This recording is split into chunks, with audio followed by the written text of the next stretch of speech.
अस्सलामु अलैकुम वरहमतुल्लाहि वबरकातुह। बिस्मिल्लाहिर्रहमानिर्रहीम। अल्हम्दुलिल्लाह वस्सलातु वस्सलामु अला रसूलिल्लाह व अला आलिहि व सहबिहि अजमाइन व बाद। क़ाल अल-बुख़ारी रहमहुल्लाहु तआला बाबु सिक़ायतिल हाज। क़ाल हदसना अब्दुल्लाह इब्न अबिल अस्वद क़ाल हदसना अबू दमरा क़ाल हदसना उबैदुल्लाह अन नाफ़िअ अन इब्न उमर रज़ियल्लाहु अन्हुमा क़ाल इस्तअज़न अल-अब्बास इब्न अब्दुल मुत्तलिब रसूलल्लाह सल्लल्लाहु अलैहि वसल्लम अन यबीता बिमक्कता लयालिया मिना मिन अजल सिक़ायतिही फ़अज़िन लहू। মহান আল্লাহর সমস্ত প্রশংসা, সালাত এবং সালাম নাজিল হোক নবী সাল্লাল্লাহু আলাইহি সাল্লামের উপর। সম্মানিত ভাতৃমণ্ডলী, আজ মঙ্গলবার 28শে শাওয়াল 1445 হিজরি মোতাবেক 7ই মে 2024। আমাদের ধারাবাহিক আলোচনা সহিহুল বুখারীর হজের পর্ব নম্বর 16। ইমাম বুখারীর হজের পর্বের অধ্যায় নম্বর হচ্ছে 75। বিষয়বস্তু হাজিদের জমজমের পানি পান করানো, এটা দিয়ে আজকে শুরু হবে। তারপরে জমজম পানি সম্পর্কে আলোচনা, তারপরে তওয়াফ সম্পর্কে, যে ব্যক্তি কেরান হজ করবে তার তওয়াফ 2টি না 1টি ফরজ, আর তারপরে তওয়াফের জন্য উজুর বিষয়, তওয়াফের জন্য উজু করা আবশ্যক কিনা নাকি উত্তম, এতে ইনশাআল্লাহ তাআলা আজকের আলোচনা শেষ হবে। বলছেন ইমাম বুখারী রাহিমাহুল্লাহ 75 নম্বর অধ্যায়ে বাবু সিকায়াতিল হাজ। এই অধ্যায় হচ্ছে হাজি সাহেবকে জমজমের পানি পান করানো। সিকায়াতুল হাজ, পানি পান করানো মানে মূলত জমজমের পানি পান করানো। কারণ সেই যুগে জমজমের কূপে বালতির সিস্টেম ছিল। সেই যুগ কেন, আজকের থেকে 30 বছর আগে ওটাই ছিল, হয়তো এখনও থাকতে পারে, জানি না আপনাদের এলাকায় আজকাল কুয়া টুয়া আছে কিনা। না, সব শেষ, কুয়ার যুগ শেষ না, কিন্তু আমরা পেয়েছি কূপের যুগ। তাতে বালতি থাকতো, বালতিতে রশি লাগানো আছে, বালতিতে করে পানি উঠাইতে হইতো, তাতে গোসল করা, সেখান থেকে পানি নেওয়া। এমনকি কিছু কিছু এলাকা অঞ্চলে তো গোটা গ্রামে, যেসব জায়গায় পানি অনেক নিচে, এসব এলাকাগুলিতে তো সরকারিভাবে সে বড় ধরনের কূপ তৈরি করা হতো, কুয়া তৈরি করা হতো, আর সেই কুয়াতে গোটা গ্রামের লোক পানি নিত। বাড়ির পানি পান করা, গোসল করা ইত্যাদি সব কিছুর জন্য পানি বয়ে নিয়ে আসতে হতো। এরকম কষ্ট করেছে একসময় মানুষ। আল্লাহর এসব নিয়ামতগুলি মানুষ মূল্যায়নই করে না। আল্লাহ কত সহজ করেছে, পানির নিয়ামত কত বড় নিয়ামত, যেটা অনেক সহজ করেছে আল্লাহ। পানি বালতি দিয়ে উঠাইতে হতো যে কোনো কাজের জন্য। তো নবী সাল্লাল্লাহু আলাইহি ওয়াসাল্লামের আমলেও জাহেলি যুগ থেকে চলে আসে, বালতি দিয়ে উঠিয়ে। হাজি সাহেবরা তো বিদেশি লোক, ওরা বালতি পাবে কোথায়? বালতি তো আছে স্থানীয় লোকদের কাছে, আর তারপর তারাই হচ্ছে সেখানকার রক্ষণাবেক্ষণকারী। তো তারা পানি জমজম কূপ থেকে বালতি দিয়ে উঠিয়ে পান করাতো, এবং এটিকে বড় সওয়াবের কাজ মনে করা হইতো, পরম্পরা আগের যুগ ছিল। রাসূলুল্লাহ সাল্লাল্লাহু আলাইহি ওয়াসাল্লাম এর জন্য ওয়াজিব কাজে ছাড় দিয়েছে। কারোর জন্য যদি জরুরি হয় যে হাজি সাহেবদেরকে পানি পান করাবো, সেই জন্য আমি একটা ওয়াজিব কাজ করতে পারছি না, এক্ষেত্রে ছাড় দিয়েছেন। সেটা হচ্ছে মেনার রাত্রি যাপন। 11-12 তারিখ এই দুটো রাত মেনা রাত্রি যাপন করা। 10 তারিখে কাজগুলো সেরে তো অফ করে সাই করে মেনা গিয়ে কী করতে হবে? রাত কাটাতে হবে, ওয়াজিব। এটা সঠিক মতে এবং অধিকাংশ আলেমদের মতে। একটি মত হচ্ছে সুন্নাত, একটি মত হচ্ছে সুন্নাত, কিন্তু শক্তিশালী মত হচ্ছে যে ওয়াজিব। অথচ জমজমের পানি পান করাবে কি? ওখানে তো কোনো লোক নেই। যদি বিকল্প থাকে যে যারা হজ করেনি তারা পান করে, যেমন আজকাল অসুবিধা নেই, কিন্তু সেই যুগে সবাই আছে হজে নবী সাল্লাল্লাহু আলাইহি ওয়াসাল্লামের সাথে। এখন হাজিদের মধ্যে থেকে কিছু লোককে পাঠিয়ে দিতে হবে জমজমের কাছে পানি পান করাবার জন্য। এই জন্য নবী সাল্লাল্লাহু আলাইহি ওয়াসাল্লামের কাছে আব্বাস রাদিয়াল্লাহু তাআলা, নবী সাল্লাল্লাহু আলাইহি ওয়াসাল্লামের চাচা, অনুমতি চেয়েছেন যে আমি মেনায় রাত থাকবো না, আর হাজিরা দিনে আসবে, রাতেও আসবে, কেউ তো অফ করতে রাত হয়ে যাবে, তো ওদেরকে আমি পানি পান করাবো। তো অনুমতি দিয়েছেন নবী সাল্লাল্লাহু আলাইহি ওয়াসাল্লাম। এই হচ্ছে হাদিস। আর আরেকটি হচ্ছে হাজি সাহেবদেরকে পানি পান করা সওয়াবের কাজ জমজম ছাড়া এমনি যেটা সুকিয়া হাজ বলে, আজকাল বড় বড় ট্রেলার লাগা আছে, দেখেছেন হয়তো যারা হজ করেছেন। মেনায়, আরাফায়, মুজদালিফায় রাস্তাঘাটে যে কোনো ট্রেলার লাগানো আছে, আর পানি পান করা আছে, জুস পান করা আছে। সুকিয়া হাজ প্রকল্প একটা আছে এখানে, জি। তো সেটাও সওয়াবের কাজ, কিন্তু জমজম পানি পান করানো বেশি সওয়াবের কাজ। 1634 নম্বর হাদিস, ইবনে উমর রাদিয়াল্লাহু তাআলা আনহুমা থেকে বর্ণিত, তিনি বলছেন, ইস্তাজানাল আব্বাস ইবনে আব্দুল মুত্তালিব, আব্দুল মুত্তালিবের ছেলে আব্বাস অনুমতি চাইলেন। কার কাছে? রাসূলুল্লাহর কাছে। ভাতিজার কাছে চাচা অনুমতি চাইছেন কেন? এটা ধর্মীয় বিষয়, এটা ধর্মীয় বিষয়। এই নয় যে আমি চাচা আর তুমি ভাতিজা, না। যদিও বয়সে আব্বাস কিছুটা বড়, বেশি বড় না, মানে কাছাকাছি সব। অনেক সময় চাচা ভাতিজা 6 মাস, 1 বছর, 2 বছরে ছোট বড় থাকে। অনেক সময় চাচাই ছোট থাকে, থাকে না, থাকতে পারে ব্যতিক্রম, কিন্তু কাছাকাছি বয়সের। যাই হোক, অনুমতি চাইলেন রাসূলুল্লাহর কাছে। কি? আইয়াবি তবে মক্কাতা, বিদায় হজের বছর ছিল, যে মক্কায় তিনি রাত কাটাবেন। বাতায়াবিত মানে রাত্রি যাপন করা। লায়ালিয়া মেনা, মেনার রাতগুলিতে, মেনার রাতে, মেনাতে না থেকে অথচ তিনি হাজি কি করবেন? মক্কাতে রাত কাটাবেন। দেওয়া যাবে অনুমতি, এটা শরীয়তে চলবে, কারণ এটা শরীয়তের বিষয়। কিসের জন্য? বিনা কাজে নয়। যেমন আজকালকার হানাফি হাজিরা বিশেষ করে খুবই বেশি এটা করে। আসলো, আসার পরে সারাদিন থেকে গেল, রাতও থেকে গেল, হোটেলে থেকে গেল, আর গেলই না মেনে। আমি 2টা বছর ভিআইপি হাজিদের সাথে থেকেছি। এদের ভিআইপি শতকরা 5 জনও থাকে না মেনাতে। যেমনই আরাফা হইল, আর তারপরে মুজদালিফা রাতটা থেকে সকালবেলা আসলো, পাথর নিজে মারলো, না হয় কাউকে দিয়ে দিল, কন্ট্যাক্ট দিয়ে দিয়েছে পাথর মারা। 3 দিন 4 দিন পাথর মেরে দিয়ে 300 রিয়াল দিয়ে দিয়েছে। ওই লেবারগুলো ছিল ইয়ের খাদেম তাঁবুতে। হ্যাঁ, জিজ্ঞাসা করলাম, বলছে 300 রিয়াল করে দিয়েছে।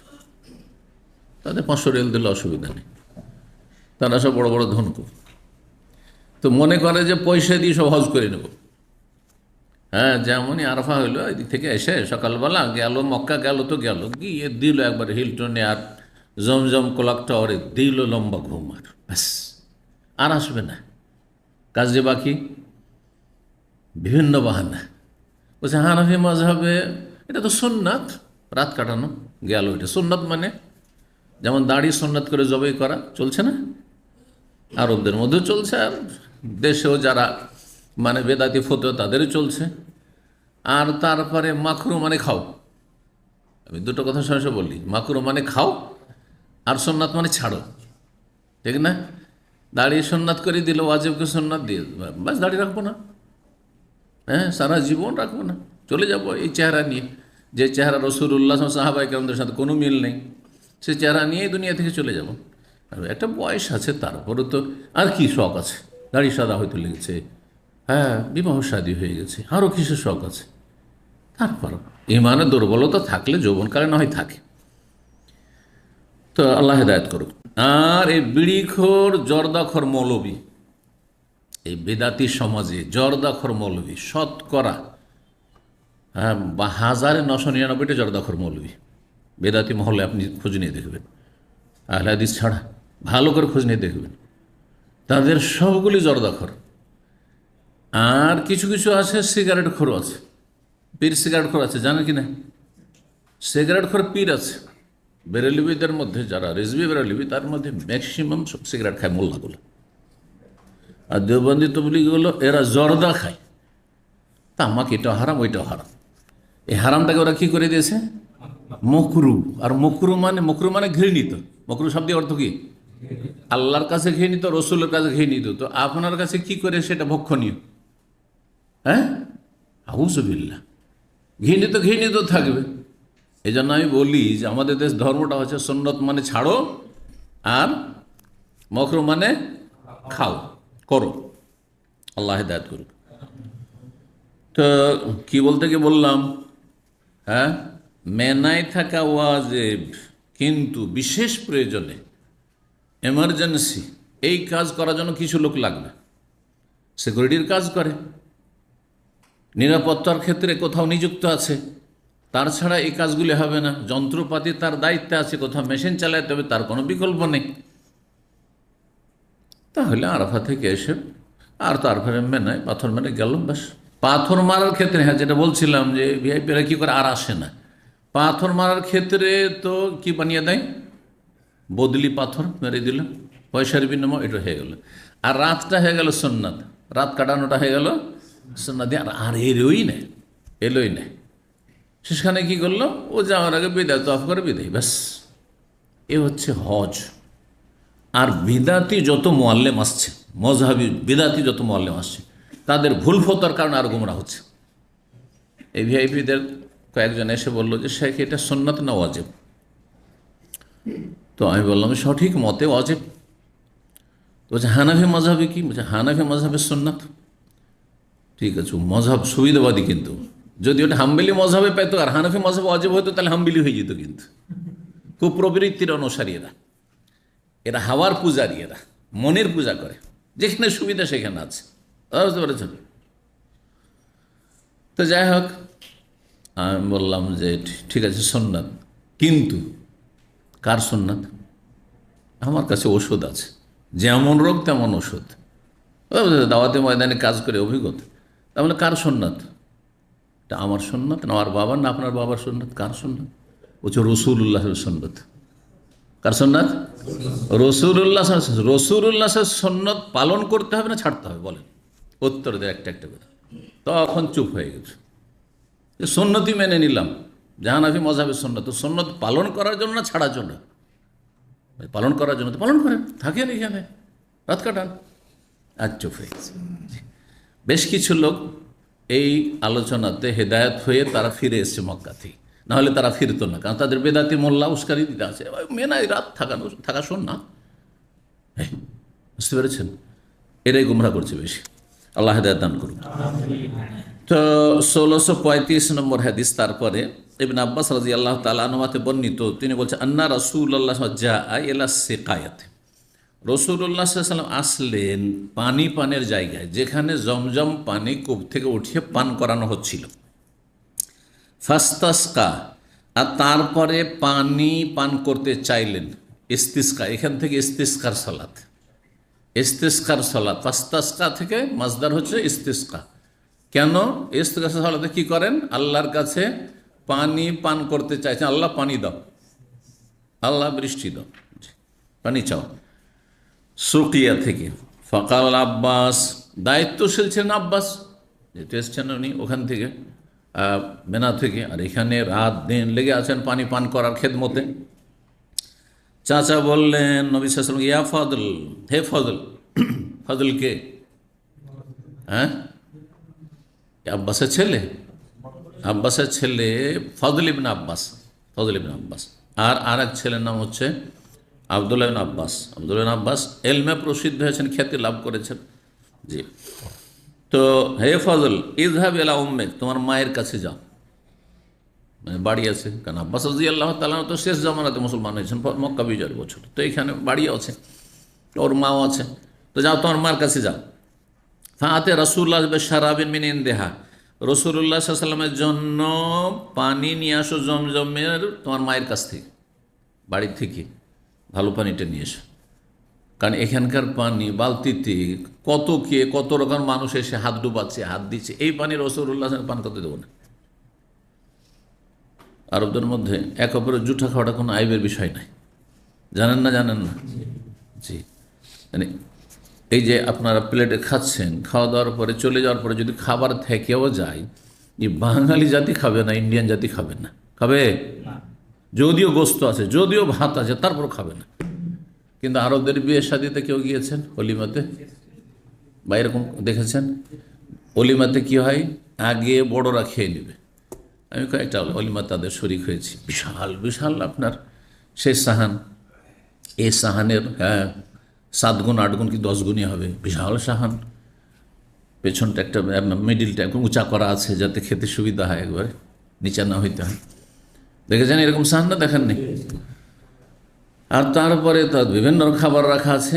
আগে বড়রা আসলো, খাওয়া দাওয়া করলো, বাচ্চারা একদিকে এক সাইডে ওদেরকে রাখা আছে, বেড়া দেওয়া আছে। খাওয়া দাওয়া হলো, তখন বাচ্চারা আসলো, বাচ্চারা খেয়ে দেওয়া গেল। দ্বিতীয় স্তরে 2 নম্বরে। 3 নম্বরে মহিলা সেকশন। আমাকে এই সৌদি প্রথমবার আমি যখন যাই, সেটা 1900 আপনার 94 ছিল কি এরকম ছিল, মদিনাতে পাশ করা 1-2 বছর পরে। তো সেটা ছিল আল জফরিস কাকার বিয়ে। তো যে ইসলামিক সেন্টারের মধ্যে এসে বলছে যে এদিকে যে বেড়ার দেওয়া আছে, জানেন এখানে কি আছে? তাহলে আমি তো যাই না, সিস্টেম এদের। তো বলছে এখানে সব মহিলারা আছে, আর এই যে এখানে গেট আছে, আমরা খেয়ে দিয়ে যেমন বেরোবো, বাচ্চারা খাবে, বাচ্চারা খেয়ে দিয়ে বেরোলে এই মহিলারা এখান দিয়ে ঢুকবে আর খাবে। কারণ মহিলাদেরও মাশাআল্লাহ, এক তো পুরুষরা খেলো, আমাদের দেশে স্বামীর জুঠা ছাড়া, অনেকে স্বামীর জুঠা খাবে না, স্বামীর জুঠা ছাড়া কেউ কারো জুঠা খাবে না, খাবে? আমি দেখেছি কয়েক বোন আছে, আর হ্যাঁ তাদের স্বামীরা এসছে, তো এটা দিনদার পরিবারে, তো বলছে এটা তোর স্বামীর, এটা তোর জামাইর, তুই খা, এটা জুঠা, এটা আমি খাবো না, এটা তুই খা। সুবহানাল্লাহ। অথচ ভগ্নিপতি বা দুলাভাই। আচ্ছা, এতটা আমাদের দেশে। কিন্তু এইখানে কে পরে খেয়ে গেছে, ওই প্লেটে বসে খাচ্ছে, বাচ্চারা ঘেঁটে ঘুটে খেয়ে গেছে, তারপর খাচ্ছে, আছে খাবার দাবার আছে, যথেষ্ট আছে, খাচ্ছে। তো এইরকম একবার ফেসে গেছিলাম আমি ওইরকম, মানে রুচিরও তো একটা মানে আমাদের সীমা আছে সব কিছুর। তারপর পেরেছি, কারণ শরীয়তে যেটা জায়েজ করতে অসুবিধা নেই। আল কাসিমে বদু এলাকায় গিয়েছি 1994-95 দিকেই। তো বদু এলাকায় এক আজকারি আমাকে নিয়ে গেছে, আর পুলিশে চাকরি করে বা আর্মিতে চাকরি করে সম্ভবত, ও শ্বশুর বাড়ি নিয়ে গেছে, একবারে বেদুইন এলাকায়। ওর বাড়িটা হচ্ছে 50 কিলোমিটার মরুভূমির ভিতরে। ওরা 4 ভাইয়ের শুধু বাড়ি, আর কাউ নেই, অন্য কোনো বংশের সাথে, অন্য কোনো গোত্রের সাথে বাস করবে না, 4 ভাইয়েরই বাড়ি শুধু। আর ওদের এক ভাই হচ্ছে আমির, ওর কাছে একটা পিস্তল আছে, বাস বলছে এটাই নিরাপত্তা হতো এখানে। 50 কিলোমিটার গাড়ি এইভাবে যাচ্ছে, কোনো রাস্তা নেই, এই উঁচা নিচে, হ্যাঁ এইভাবে মরুভূমিতে। তো তারপরে ওখান থেকে শ্বশুরবাড়ি আসলে ওইটা কোরাইন বলে একটা জায়গা আছে, ছোট্ট শহর, তখন গ্রামের মতো হয়েছিল, 2-4টা বাড়ি হচ্ছিল। ওখানে গিয়ে মাগরেবের নামাজ মসজিদে পড়লাম। মাগরেব পড়ার পরে, মাগরেব পড়ার আগে এখানে দেখি সবকে পানি দিচ্ছে এই বাটিতে করে পানি দিচ্ছে, ওই দিক থেকে পানি দিয়ে দিচ্ছে, আর একজন খাচ্ছে, পাশের লোককে দিয়ে দিচ্ছে, আর ওই পানি বড় বাটি, ওখানে কিছুটা খেলো, তারপর আরেকজনকে দিচ্ছে। এই করতে করতে আমার পালা চলে এসছে। আমি চিন্তা করছি আমি খাবো না, দিয়ে দেবো, কেমন, এদের সামাজিকতা তো একটা আছে। আমিও খেয়ে নিলাম, ওই পানিতে মুখ লাগিয়ে জুঠা খাচ্ছে, আর হ্যাঁ বাকি সবাই ওইভাবে খেতে যায়। আবার যখন শেষ হলো, বাটি ভরে দিল, আবার ওই লাইন শুরু হলো, দ্বিতীয় লাইনে শুরু হলো, এইভাবে পানি খাওয়া। এই পানিটা যদি ওখানে কেউ খেয়ে রেখে দেয়, আর একটু খেয়েছে, পুরোটাই আছে, জীবনে আপনারা কেউ খাবেন না। এভাবে কত পানি নষ্ট করছেন আপনারা, এটা আরবরা কখনো করবে না, কোনো ব্যাপার না। এমনকি নিজের বাসাতে আমি দেখছি, বাচ্চারা দেখছি যে একটু খেয়ে রেখে দিয়েছে, পানিটা এভাবে রেখেছে, কে রেখেছে পাওয়া যাচ্ছে না, রুখি দিতাম হয়তো, কেউ খাবেন না, শেষে আমি খাই। মানে পানি নষ্ট করা যাবে না, এ আল্লাহর রিজিক, তা আমি খাই, যার হোক আমি খাবো। কথা বোঝা গেছে? জি হ্যাঁ। তো আল্লাহ তৌফিক দান করুন ভালো কাজে। তো নবী সাল্লাল্লাহু আলাইহি ওয়াসাল্লামকে পানি নিয়ে এসে দিতে বললেন বাড়ি থেকে, আর বললেন ফাকালা, নবী সাল্লাল্লাহু আলাইহি ওয়াসাল্লাম বলছেন তুমি আমাকে পানি দাও।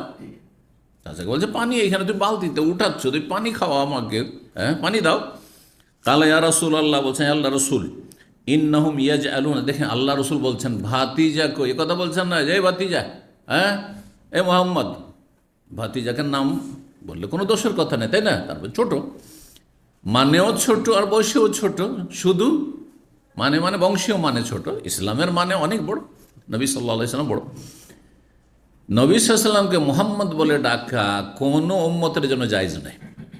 ইয়া রাসূল আল্লাহ বলে ডাকতে হবে, না হয় ইয়া নবী আল্লাহ বলে ডাকতে হবে। লা তাজালু দুআ রাসূল বাইনাকুম দুআই বাযুকুম বায, কোরআনে আল্লাহ বলছেন রসুলকে তোমরা এই একে অপরকে যেমন আপোষে ডাকো, এভাবে ডাকা চলবে না, এমনটা করিও না, সূরা নূরে আল্লাহ বলছে। জি, এই জন্য সাহাবায়ে কেরামগণ নবী সাল্লাল্লাহু আলাইহি ওয়াসাল্লাম এভাবে ডাকতেন, যদিও চাচা বলছে ইয়া নবী আল্লাহ বা ইয়া রাসূল, হে আল্লাহ রসুল, ইন্নাহুম ইয়াজআলুনা আইদিয়াহুম ফীহি, লোকেরা আসছে আর ওতে হাত ডুবাচ্ছে, হাত ডুবিয়ে পানি খান না, আমরা আমাদের দেশে টিউবওয়েলে তো বালতিতে পানি উঠাচ্ছে, হতে হতো হ্যাঁ কেউ একটু পানি নিল আর খেয়ে নিল, হাত ডুবাচ্ছে খাচ্ছে। তো এইরকম করে খাচ্ছে, সেই জন্য আপনাকে এই পানি দেব না। পালা নবী সাল্লাম বলছে এসখেনি, অসুবিধা নেই, দাও আমাকে পানি, দাও পানি খাও। ফাশারে মেন, নবী সাল্লাম পান করে নিলেন, ওখানে পান করলেন। সুম্মা আতা জমজম, তারপর জমজম কূপের কাছে আসলেন। ওহম ইয়াসকুন, দেখছেন যে সবাই মিলে পালাক্রমে কি করছে, পানি বালতি দ্বারা উঠাচ্ছে কূপ থেকে আর মানুষকে বালতি থেকে পানি পান করাচ্ছে। ওই আমালুনা ফিহা, তারা তাতে কাজ করছেন, মানে খেদমত করছেন। ফাকাল রাসূলুল্লাহ বললেন, এ মালু, তোমরা এই ভালো কাজ করতে থাকো, নেক কাজ করতে থাকো। ফাইন্নাকুম আলা আমালিন সালেহ, তোমরা নেক কাজে, ভালো কাজে নিয়োজিত রয়েছে।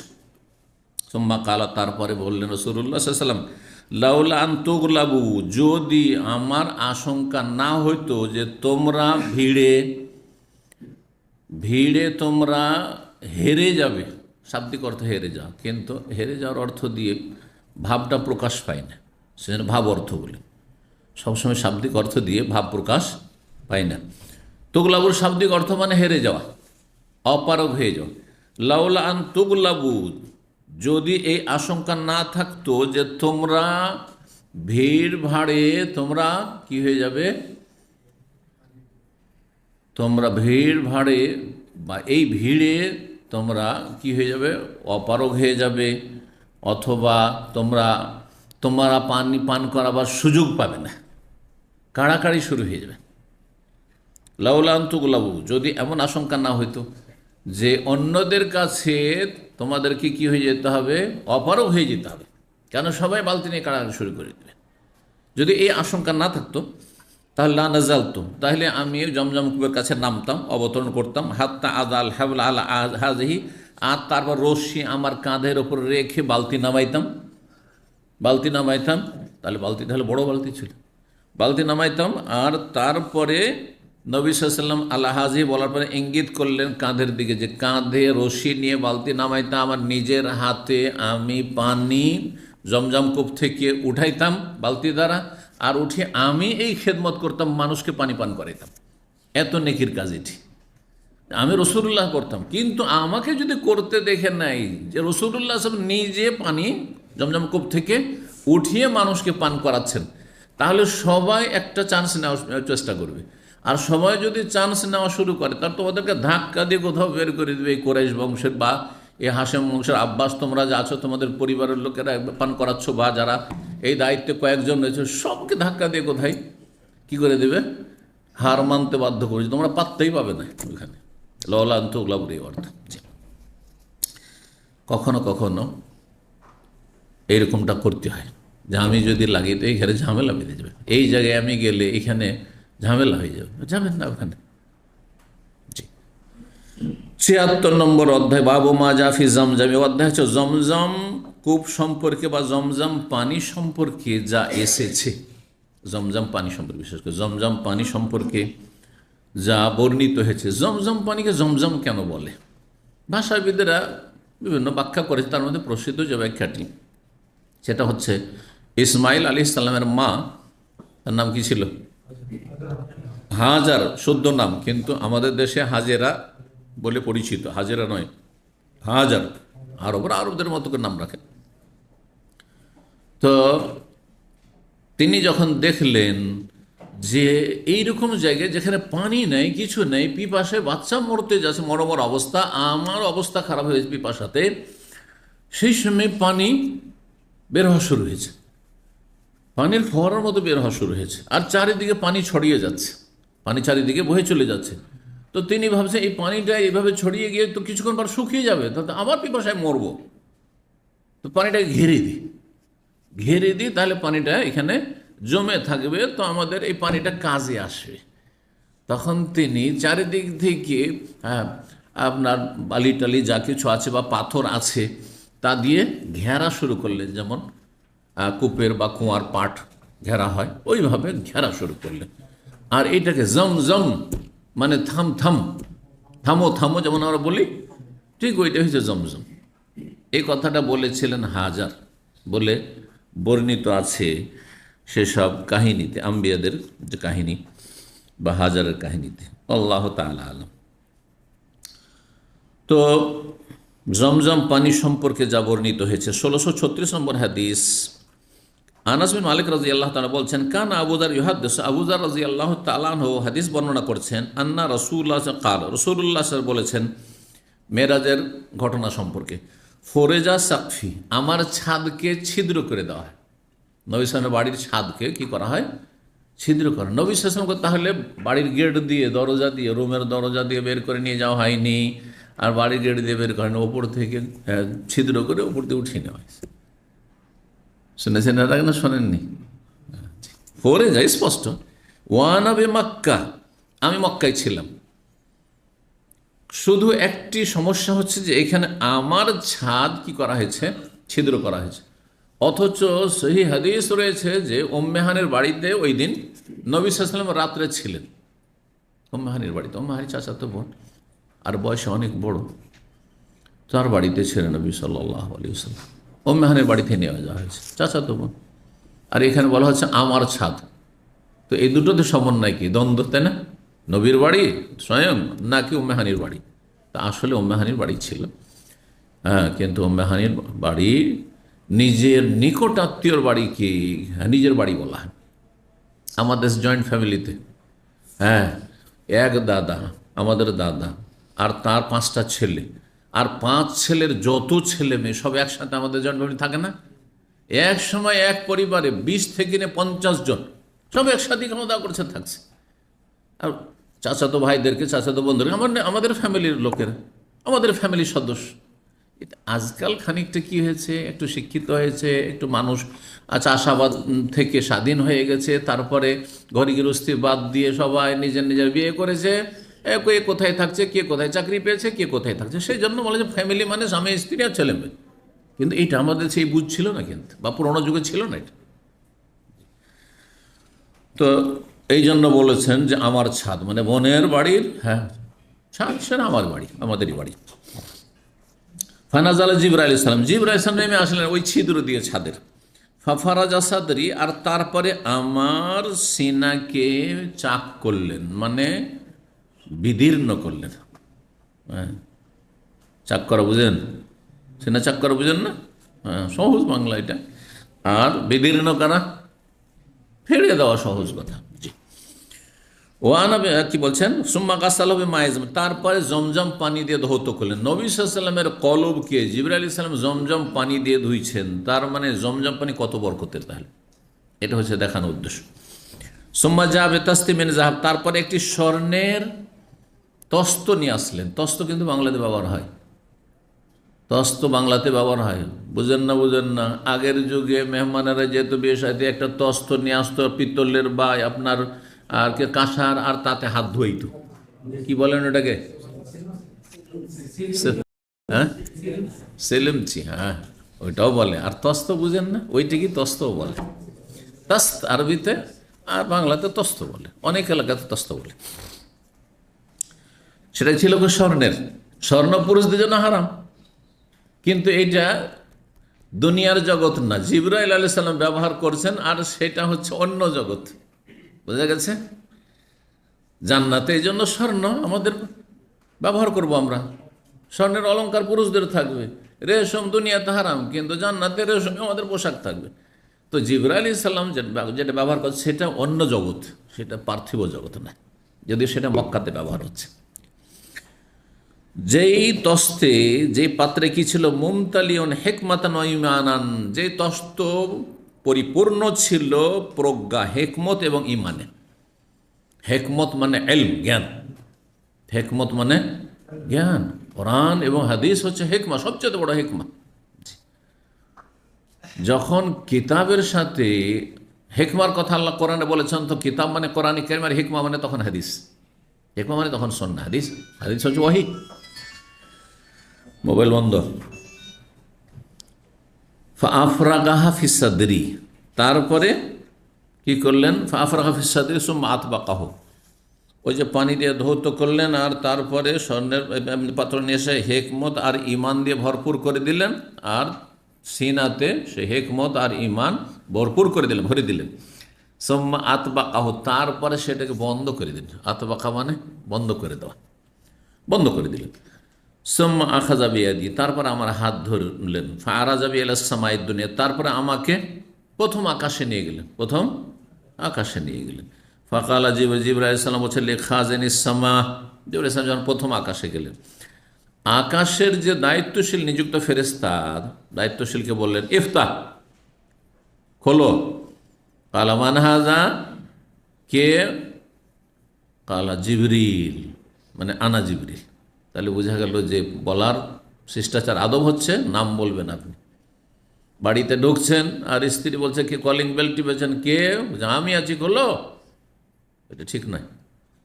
শয়তানও এরকম আওয়াজ করে বলে দিতে পারে, কোনো শত্রু আওয়াজ করে বলে দিতে পারে এরকম, হ্যাঁ আপনার মতো, পারে না? এই জন্য না, মোটেই না, এটা নিষেধ আছে। আমি বলার নিষেধ। নবী সাল্লাল্লাহু আনা আনা আনা কিসের? নবী সাল্লাল্লাহু বাড়িতে এক সাহাবী গেছে, জানে না মশলা, প্রথম কে বলছে আনা আনা, আমি, প্রথম আনা বলেছে, বলছে আনা আনা আনা কি জিনিস হবে? নবী সাল্লাল্লাহু আলাইহি ওয়াসাল্লাম রাগান্বিত হইলেন। আনা বলবেন, নাম বলবেন। সুতরাং আপনার স্ত্রীগুলো নাম বলবেন, আপনার ছেলে মেয়েকেও নাম বলবেন। কোরআন হাদিস আমল করতে শিখুন। আমার শ্বশুর ভালো একজন আলেম ছিলেন, তো খুব পরেশগার মানুষ ছিলেন মাশাআল্লাহ। তো উনি এইভাবে আমল করতেন। বাড়িতে এসছে, ওনার ছেলেমেয়েরা জিজ্ঞাসা করছে কে? বলছে আব্দুর রহমান। আবার আমাদের বেদাতি আলেমদের মতো মৌলানা আব্দুর রহমান এটা বলতেন না, কারণ আমাদের দেশের আলেম হইলে ও নিজেই লিখবে মৌলানা অমুক, শেখ অমুক, হজরতুল আল্লামা অমুক, নিজেই লিখছে। না না না, মোটেই না। তুমি চাও যতই বড় আল্লামা নাম লিখবেন, নিজের নাম লিখবেন শুধু। অন্যরা লিখতে পারে, অন্যরা শেখ লিখবে, আমি কেন আমাকে শেখ লিখবো? জি। তো 1637 নম্বর হাদিস। তারপরে ইবনে আব্বাস রাদিয়াল্লাহু তাআলা আনহু বর্ণনা করছেন, সাকাইতু রাসূলুল্লাহ সাল্লাল্লাহু আলাইহি ওয়াসাল্লাম, আমি রাসূলুল্লাহ সাল্লাল্লাহু আলাইহি ওয়াসাল্লাম পানি পান করিয়েছি, মিন জামজাম, জমজম কূপ থেকে। ফাশারিবা ওয়া কায়মান, তিনি দাঁড়িয়ে পান করেছেন, তিনি দাঁড়িয়ে পান করেছেন। এই হাদিস থেকে কেউ কেউ ভুল বুঝে নিল যে জমজম পানি দাঁড়িয়ে পান করা সুন্নাত। এটা কোথায় পেলেন আপনি? হ্যাঁ, জমজম পানি দাঁড়িয়ে পান করা সুন্নাত। আর একটা হাদিস পেলেন, নবী সাল্লাল্লাহু আলাইহি ওয়াসাল্লাম উযু করে, উযু করার পরে যে পানিটা অবশিষ্ট আছে সেই পানি দাঁড়িয়ে পান করলেন। তখন কেউ ভুল বুঝলো, বলছে উযুর পানিটাও দাঁড়িয়ে পান করা সুন্নাত। আর এই কারণে ভুল করে, বসে আছে, বসে বসে পানি নিল, বুঝতে পারছেন? পানি হারামে দেখবেন কিছু লোকের আছে যে বসে বসে পানি নিল, আর নেওয়ার পরে আবার গ্লাসটা নিয়ে দাঁড়িয়ে গেল, তারপর দাঁড়িয়ে পান করবে। না, একেবারে ভুল। নবী সাল্লাল্লাহু আলাইহি ওয়াসাল্লাম দাঁড়িয়ে পান করেছেন এখানে আছে, তার মানে এই না যেটি সুন্নাত। নবী সাল্লাল্লাহু আলাইহি ওয়াসাল্লাম যেখানে পান করছেন, দেখেন মানুষ পানি উঠাচ্ছে সেখানে, কূপের চারপাশে, কূপের পাশে পানি পড়ে থাকে না, ময়লা আবর্জনা থাকে না, কাদা হয়ে থাকবে, সেই জায়গায় বসলে কাপড় খারাপ হবে হয়তো, সেই জন্য বসেননি। এক। আর 2 নম্বর হচ্ছে যে নবী সাল্লাল্লাহু আলাইহি ওয়াসাল্লাম শরীয়ত বয়ান করার জন্য এসেছেন যে দাঁড়িয়ে পান করাটা নাজায়েজ, হারাম নয়, তবে অপছন্দনীয়, অনুত্তম, অনুত্তম কাজ একবার দুবার করে দেখিয়ে দিয়েছেন, যাতে করে সেটা কেউ হারাম নাজায়েজ না মনে করে। সুতরাং দাঁড়িয়ে পান করা জায়েজ, অনুত্তম, আসল মাসলা জানেন, জায়েজ অনুত্তম, সেটা জমজম হোক আর উজুর পানি হোক আর আপনার 7 আপ হোক আর সাধারণ পানি হোক। বোঝা গেছে? এটা হচ্ছে সঠিক মাসলা। কেন নবী সাল্লাল্লাহু আলাইহি ওয়াসাল্লাম দাঁড়িয়ে পান করেছেন, তার 2টো কারণ বললাম। একটা হচ্ছে হয়তো জায়গাটা এরকম বসার মতো উপযোগী ছিল না, অথবা নবী সাল্লাল্লাহু আলাইহি ওয়াসাল্লাম বৈধতা বয়ান করার জন্য হাতে নাতে আমলের মাধ্যমে জায়েজ বয়ান করে দেওয়ার জন্য, উম্মতকে শেখানোর জন্য দাঁড়িয়ে পান করেছেন। কিন্তু বাকি এই 2টো সময় ছাড়া, 2টো ঘটনা ছাড়া নবী সাল্লাল্লাহু আলাইহি ওয়াসাল্লাম সারা জীবনে বসে বসে পান করেছেন, পানাহার করেছেন। আচ্ছা, খাওয়া আর পান করাতে পার্থক্য আছে। আপনি এটা মনে করবেন না যে পান করার হাদিস আছে সেই জন্য আমি খাবো দাঁড়িয়ে দাঁড়িয়ে। কোনো হাদিস নেই খাবার কিন্তু দাঁড়িয়ে। যেন অনেকে রাস্তায় স্যান্ডউইচ খাচ্ছেন, হ্যাঁ, একবার স্যান্ডউইচে কামড় দিচ্ছেন আর একবার আপনি 7 আপ টান দিচ্ছেন বা জুস টান দিচ্ছেন। জুসের ক্ষেত্রে তো ঠিক আছে, কিন্তু তার চাইতে মারাত্মক হচ্ছে খাওয়া দাঁড়িয়ে। তারপরও নাজায়েজ নয়, কিন্তু অনুত্তমেরও স্টেজ আছে, স্তর আছে। পান করার ক্ষেত্রে 2টো প্রমাণ আমাদের কাছে আছে, কিন্তু খাওয়ার ক্ষেত্রে একটিও প্রমাণ নবী সাল্লাল্লাহু আলাইহি ওয়াসাল্লাম সাহাবায়ে কেরাম থেকে নেই যে দাঁড়িয়ে দাঁড়িয়ে খেয়েছেন। তারপর অভদ্রতা, এটা ভদ্র মানুষ রাস্তায় চিন্তা করেন দাঁড়িয়ে দাঁড়িয়ে খাচ্ছে, না না না, দাঁড়িয়ে খাবেন না, বসে খান। জি, তো এই ছিল হাদিস এবং ইমাম বুখারীর অধ্যায়। ইমাম বুখারী রাহিমাহুল্লাহ প্রসিদ্ধ হাদিসগুলো নিয়ে আসলেন না জমজমের পানির ফজিলত সম্পর্কে, কারণ সেই হাদিসগুলি তার শর্ত সাপেক্ষ না। তার শর্ত সহি নেওয়ার ক্ষেত্রে খুব কড়া শক্ত শর্ত, সেই শর্তে পড়ে না, কিন্তু সেই হাদিসগুলোতে ইঙ্গিত করে দিয়েছেন। তার মধ্যে একটি হাদিস রয়েছে সহিহ মুসলিমে, নবী সাল্লাল্লাহু আলাইহি ওয়াসাল্লাম বলছেন ইন্নাহা মুবারাকাত ইন্নাহা তুআমুত তুমিন, জমজম পানি হচ্ছে বরকতপূর্ণ, জমজম পানি হচ্ছে মোবারক, বরকত আছে ওতে। সুতরাং যখন বরকত আছে, যে কোনো সময় পান করার সুযোগ পেলে পান করব, রোগীকে পান করাবো, হ্যাঁ, জমজম পানি দিয়ে একটু হাত মুখ ধুইলাম, হ্যাঁ, বা অসুস্থ ব্যক্তির চিকিৎসা করলাম ইত্যাদি। জি, মানুষকে হাদিয়া দিলাম, উত্তম হাদিয়া, যে মোবারক পানি দিলাম আমি। জমজম পানি হচ্ছে মোবারক। আর কি বলেছেন, ওয়া তুআমুত তুমিন, এবং খাদ্যেরও কাজ করে, তুআমুত তুমিন। জি, খানেওয়ালার খাবার, খানেওয়ালার খাবার, অর্থাৎ খাবারের বিকল্প, খাবারের বিকল্প। এটা ইয়াকিনের সাথে আপনাকে নিতে হবে। যদি আপনি জমজম পানি পান করেন আর পরীক্ষামূলক করেন যে দেখি নবী সাল্লাল্লাহু আলাইহি ওয়াসাল্লাম তো বলেছেন যে খাবারেরও কাজ করে, তাই মক্কাতে 3 দিন থাকবো আর আমি কিছুই খাবো না, শুধু জমজমই খেতে থাকবো, পরীক্ষা করব, তাহলে ফেল করে যাবেন। কিন্তু কারণ আপনি সন্দিহান, তাহলে টেস্ট করছেন আপনি, তাহলে তখন হয়তো আপনার পেটের জ্বালা এমন ধরবে বা হয়তো শরীর স্বাস্থ্য খারাপ হয়ে যেতে পারে। কথা বুঝতে পেরেছেন? যে কোনো বিষয়ে কোরআন হাদিসের মনে রাখবেন, ইয়াকিন যদি না করেন, পরীক্ষামূলক করেন, তোর ফল পাবেন না। যেমন সূরা ফাতিহা, হাদিস শেফা মিন কুল্লি দা, প্রত্যেক রোগের চিকিৎসা। কিন্তু আপনি মনে করছেন দেখি পরীক্ষা করে যে নবী সাল্লাল্লাহু আলাইহি ওয়াসাল্লামের কথা সত্য না মিথ্যা, নাউজুবিল্লাহ। তাহলে আপনি একটা ছেলেকে জ্বর হয়েছে, আপনি সূরা ফাতিহা পড়ে ফুঁক দিচ্ছেন, আরে 7 বার ফুঁক দিলাম, কিছুই হয় না, একটু জ্বর কমে না, কারণ পরীক্ষা করছিলেন, কিচ্ছু হবে না, ফায়দা হবে না, রোগ ভালো হবে না। কিন্তু ইয়াকিনের সাথে আল্লাহ তোমার কথা সত্য, তোমার রসুলের কথা সত্য, হ্যাঁ, আর তাতে আমি ইমান ইয়াকিন রাখি, দৃঢ় প্রত্যয় রাখি, আল্লাহ তুমি আমাকে শেফা দাও। হ্যাঁ, এমন পরিস্থিতিতে যে আমার কাছে খাবার দাবার কিছু নেই আর আমাকে জমজম পানি পান করতে হবে, নবী সাল্লাল্লাহু আলাইহি ওয়াসাল্লামের হাদিস আমি ইয়াকিনের সাথে করছি, কাজ দিবে। এর সত্যতা যদি জানতে হয় তাহলে আবু যার রাদিয়াল্লাহু তাআলার ঘটনা, সেই হাদিস রয়েছে, মক্কা এসেছেন আর তার আত্মীয় স্বজন পরিচিত কেউ নেই, তিনি প্রায় মাসখানেক থেকেছেন জমজম খেয়ে, সুস্থ, বলছে আরো শরীর ভালো হয়ে গেছে, বাস্তব ঘটনা। কিন্তু আপনার ইয়াকিনে সন্দেহ থাকলে কাজ হবে না। জি, দিনের বিষয়গুলি ইয়াকিনের বিষয়।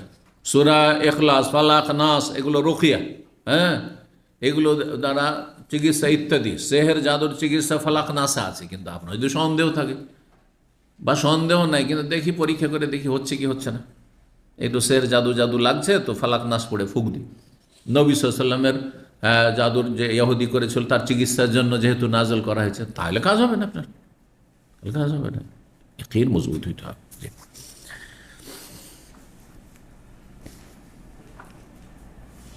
আরেকটি হাদিস রয়েছে, কে বলতে পারে? এখানে তো তুআমুত তুমিন আসলো, কিন্তু ইমাম আবু দাউদ তায়ালিসি অতিরিক্ত সহিহ মুসলিমের হাদিস এতটুকু যে জমজম হচ্ছে মোবারক আর এটা হচ্ছে খানেওয়ালার খাবার, মানে খাবারের কাজ করে, খাদ্যের কাজ করে, খাদ্যের বিকল্প, এতটুকু রয়েছে। কিন্তু ইমাম আবু দাউদ তায়ালিসি তার মুসনাদ তায়ালিসিতে নিয়ে এসেছেন এই হাদিসটি, ইন্নাহা মুবারাকাতুন ওয়া তুআমুত তুমিন ওয়া শিফাউ সুকমিন, রোগীর তাতে চিকিৎসা রয়েছে, রোগীর চিকিৎসা। তাহলে এটা অতিরিক্ত জানলাম, রোগ ভালো হয় এতে। আর একটি হাদিস বলি, ইবনে মাজায় রয়েছে, হাদিসটি সহিহ, আল্লামা আলবানী সহিহ বলেছেন সিলসিলা সহিহতে, তারপরে সহিহুল জামেতে, প্রসিদ্ধ হাদিস। কে বলতে পারে এই হাদিসটি? বাংলায় বলেন, তর্জমা, অনুবাদ। জমজম যে উদ্দেশ্যে পান করবেন সেটাই হাসিল হবে, শোনেননি? মাও জমজম লেমা শরিবালাহু, মাও জমজম লেমা শরিবালাহু, জমজম পানি যেই কাজে পান করবে সেটাই কাজ হবে। তাহলে বোঝা গেল যে জমজম পানি কেউ যদি খাবারের নিয়তে, আল্লাহ এটা আমার খাবার, আর কিছু নেই আমার কাছে, বুঝলি, আল্লাহ আমি অসুস্থ হয়েছি আর আমার ওষুধ কেনার পয়সাও নেই আর আমি ওষুধ কিনবো না, হ্যাঁ ভালো হবে। বাস্তব অভিজ্ঞতার কথা না বললে হবে না। আমি ওষুধ ব্যবহার করি, কিন্তু কোনো পরিস্থিতিতে আমার এরকম হয়েছিল। প্রথমবার আমি মক্কাতুল মোকাররম মদিনা ইউনিভার্সিটি এসেছি, আর তার 1-1.5 মাস পরেই গ্রুপ আপনার ট্যুর, মানে মদিনা ছাত্রদেরকে, নতুন ছাত্রদেরকে একবার অন্তত নিয়ে যায় বা একাধিকবার নিয়ে যায়। তো প্রথমবার জীবনের প্রথম আল্লাহর ঘর 1989। আর আমার দেশ থেকে সফরে যখন আমি, তখনই আমার একটা ফোড়া উঠে গেছে, এখানে ব্যথাও করছে খুব। এই অসুস্থ নিয়ে আমি কিন্তু ফ্লাইটে এসেছি। এক ডাকাত ডাক্তার, এক ডাকাত চোর ডাক্তারে আমাকে এই ফোড়াটার জন্য দিল্লিতে ওষুধ দিয়েছিল, 100 টাকা সে যুগে দিয়েছিল। 89 100 টাকার ওষুধ, 5 টাকার ওষুধে ভালো হইতো। কত বড় ডাকাত তাহলে! আল্লাহ এদের যেন বরকত না দেয়। এইরকম ডাকাত ডাক্তার যারা চিকিৎসক, তাদের যেন আল্লাহ লা বারাকাল্লাহু ফি, আল্লাহ বরকত না দেয়। কথা বুঝতে পেরেছেন? কত মানুষকে জবাই করছে সেই আবেগে। আমি সফরে যাব, আর সফরে আছি, এত দূরের সফর গিয়েছি, মনে করছি যে হয়তো 2-10 টাকার নেবে, 100 টাকা বিল। অপরিচিত মানুষ, জীবনে প্রথম দিল্লি এসেছি, কিছুই জানি না, রাস্তাঘাট কিছু তো জানি না, যাক দিলাম, কষ্টই দিল 100 টাকা। তখন আমার কাছে অনেক কিছু ছিল। তো তারপরে এসছি, ভালো থাকে, একটু ওষুধ খেলে আবার মাঝে মাঝে একটু ফুলে উঠে মনে হয় ব্যথা, ফাটেও না তো একবারে বসেও না, কিন্তু ব্যথা মাঝে মাঝে থাকে, আবার তো থাকে না। হঠাৎ আবার মক্কা সফরে গেছি, আবার দেখি ব্যথা শুরু হয়ে গেছে। আমি শিক্ষার জন্য ঘটনাগুলি বলছি, শিক্ষামূলক ঘটনা ছাড়া আমি এমনি বলি না, যদিও সময় নিচ্ছে এতে। তো যাওয়ার পরে মক্কাতে, তখনকার যুগে তো কোনো ক্লিনিক না, হাসপাতাল গেলে হাসপাতাল যেত, সরকারি হাসপাতাল যেতাম, কিছুই তো চিনি না মক্কার, প্রথম জীবনে। আল্লাহর ঘরে এসেছি, জমজম পানি, কূপের কাছে তখন নামা যেত, জমজম কূপের কাছে সিঁড়ি দিয়ে। কেউ নেমেছেন ওই জায়গায়? নেমেছেন? কে কে নেমেছেন? মাশাআল্লাহ, 2-4 জন নেমেছেন। সেখানে নেমে আর পানির অভাব নেই, পানির নল লাগানো আছে, আর তারপরে কূপটা এমনি আমরা পুরো দেখতে পারতাম। বালতি ওখানে রাখা আছে, শুধু নামকে অবস্থা, কিন্তু বালতি দিয়ে পানি ওঠানো হইতো না, নলে পানি সব থাকতো। সেখানে গিয়ে তারপরে পানি তো মন ভরে পান করলাম, এই নিয়তে যে আল্লাহ তুমি আমার ফোড়াটা ভালো করে দাও। আর তার সাথে ধুইলাম, সুন্দর করে ধুইলাম, এমনকি ওখানে উজুও করতো লোকেরা, উজুটাও করলাম, হাত মুখ সব ধুইলাম। আল্লাহকে বললাম যে আল্লাহ আমার ফোড়া ভালো করে, আলহামদুলিল্লাহ ভালো হয়ে গেছে। হ্যাঁ, পরীক্ষামূলক করিনি, সে নবীর কথা সত্য, নবীর কথা সত্য সাল্লাল্লাহু আলাইহি ওয়াসাল্লাম। জি,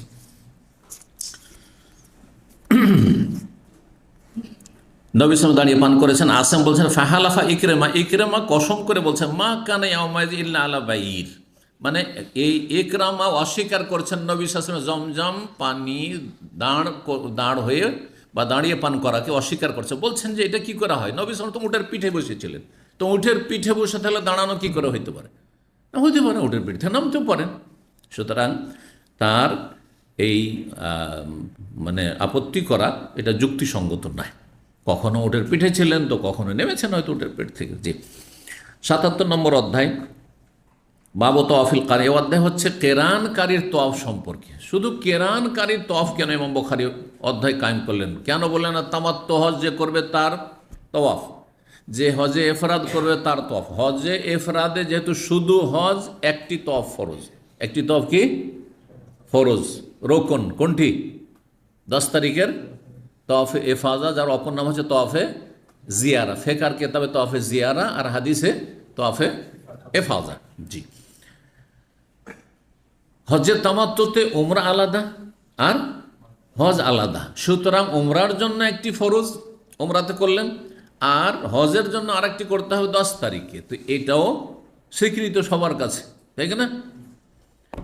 এফরাদে শুধু একটি, যেহেতু শুধু হজ করছেন, একটি ফরজ হলো, আর তামাত্তুতে যেহেতু সেপারেট সেজন্য দুইটি সবার কাছে, হানাফি, শাফি, মালিকি, হাম্বলি, আহলে হাদিস সবার কাছেই দুইটি তওয়াফ ফরজ, একটি উমরার আর একটি হজের। কিন্তু কেরানে যেহেতু নিয়ত কি হয়, দুটাতে একসাথে, মিকাত থেকে লাব্বাইক উমরাতান ওয়া হাজ্জান, আল্লাহ উমরা হজ একসাথে নিয়ে চলছি, হাজির হয়েছি, একসাথে দুটো একাকার হয়ে গেছে, আলাদা আলাদা দেখাইতে পারছেন না আপনি। তাহলে যখন একসাথে হয়ে গেল, তাহলে এখানে মাসলা কিছু ভিন্ন হবে না, হবে না? স্বাভাবিক। অধিকাংশ ওলামারা বলছেন যে এখানে মাসলায় পার্থক্য আছে। যদিও ওমরার নেকি পেলেন আর হজ করলেন, কিন্তু ওমরা সেপারেট হইল না, ঠিক না? যখন সেপারেট নয়, তাহলে প্রথম যখন মক্কায় গেলেন, মক্কায় গিয়ে আপনার সুযোগ সুবিধা হলে অবশ্যই একটি তওয়াফ করবেন, কিন্তু তওয়াফটি সুন্নাত। তওয়াফটি হচ্ছে সুন্নাত, কারণ আলাদা করে ওমরা, তওয়াফ সুন্নাত। জি। আর 10 তারিখের যে তওয়াফ, সেটি হচ্ছে ফরজ তওয়াফ। যেই একটি তওয়াফ হজের জন্য যথেষ্ট আর ওমরার জন্য যথেষ্ট, দুটোকে যেহেতু একাকার করে দিয়েছেন। যেমন এই পানিতে চিনি মিলিয়ে দিয়ে কি করে দিয়েছেন, শরবত বা রু আফজা মিলিয়ে শরবত, রু আফজা শরবত বানিয়ে দিয়েছেন। বোঝা গেছে? হ্যাঁ, লাবান বা দুধ দিয়ে দিয়ে আর কিছু বানিয়ে ফেলেছেন, ঠিক না? ওই রকমই একাকার করে দিয়েছেন। সুতরাং একটি তওয়াফ ফরজ শাফি, মালিকি, হাম্বলি, আহলে হাদিসদের কাছে, মুহাদ্দিসিনদের কাছে। পক্ষান্তরে হানাফি মযহাবে এখানে ভিন্ন মত। হানাফি মযহাব বলছেন যে কেরানে যেহেতু দুটো এবাদত হচ্ছে, উমরাও হচ্ছে, হজ হচ্ছে, যদি একসাথে হচ্ছে, সেই জন্য দুটো তওয়াফ ফরজ এবং দুটো কি, হ্যাঁ, সাই ফরজ। কথা বলে দুটো সাই ফরজ, সাইও দুটি, দুইবার সাই করতে হবে তাদেরকে। তো এই জন্য আলাদা করে নিয়ে এসছেন। জি। 1638 নম্বর হাদিস, মা আয়েশা রাদিয়াল্লাহু তাআলা আনহা বর্ণিত, বলছেন খারাজনা মা রাসূলিল্লাহ সাল্লাল্লাহু আলাইহি ওয়াসাল্লাম, আমরা বের হলাম ফি হাজ্জাতিল ওয়াদা, বিদায় হজে, ফা আহলালনা বিউমরা, আমরা উমরার তালবিয়া পাঠ করলাম। সুম্মা কালা, উমরার তালবিয়া কারা পাঠ করেছে? যারা কোরবানির সাথে নিয়ে আসেননি, সেটাও পরে এসে, কিন্তু এইখানে মক্কায় আসার পরে নিয়ত বদলেছেন, সংক্ষেপ করে দিয়েছেন তিনি। সুম্মা কালা বলছেন মান কানা মা হাদিয়ুন, যার কাছে কোরবানির পশু আছে, ফালিয়হিল্লা বিল হাজ্জ ওয়াল উমরা, সে যেন হজ উমরা একসাথে তালিয়া পাঠ করেন, হজ কেরান করে। হালাল হতে পারবে না যেহেতু। সুম্মা লা ইলাহা, তারপর হালাল হতে পারবে না, হাত্তা ইয়াহিল্লা মিনহু, যতক্ষণ পর্যন্ত দুটো থেকে হালাল না হবে 10 তারিখে। ফাকাদেম তো মক্কা তাও আনা হাইজ, আমি মক্কা আসলাম আর আমি ঋতুবতী হয়ে গেলাম, মাসিক হয়ে গেল। ফালাম মক্কাজাইনা হাজ জানা, যখন আমরা হজ সম্পন্ন করলাম, আর সালানিম আব্দুর রহমান এলাত্তানিম, তখন আমাকে আমার বড় ভাই আব্দুর রহমানের সাথে পাঠিয়ে দিলেন তানঈম নামক স্থানে, হারামের বর্ডারে। ফাতামার, তো সেখান থেকে ওমরা করে আসলাম। সেখানে পরে মসজিদ কায়েম হয়েছে। এটি মিকাত নয়, এটি মক্কার লোকেরও মিকাত নয় আর বাইরের লোকেরও মিকাত নয়। বাইরের লোকের তো নয় একবারে, আর মক্কার লোকের জন্য মিকাত নয়, বরং মক্কার লোককে হারামের বর্ডারে যেতে হবে, কিন্তু এটা কোনো মিকাত বলে গণ্য নয়। মিকাত হচ্ছে 5টি। কথা বোঝা গেছে? জি।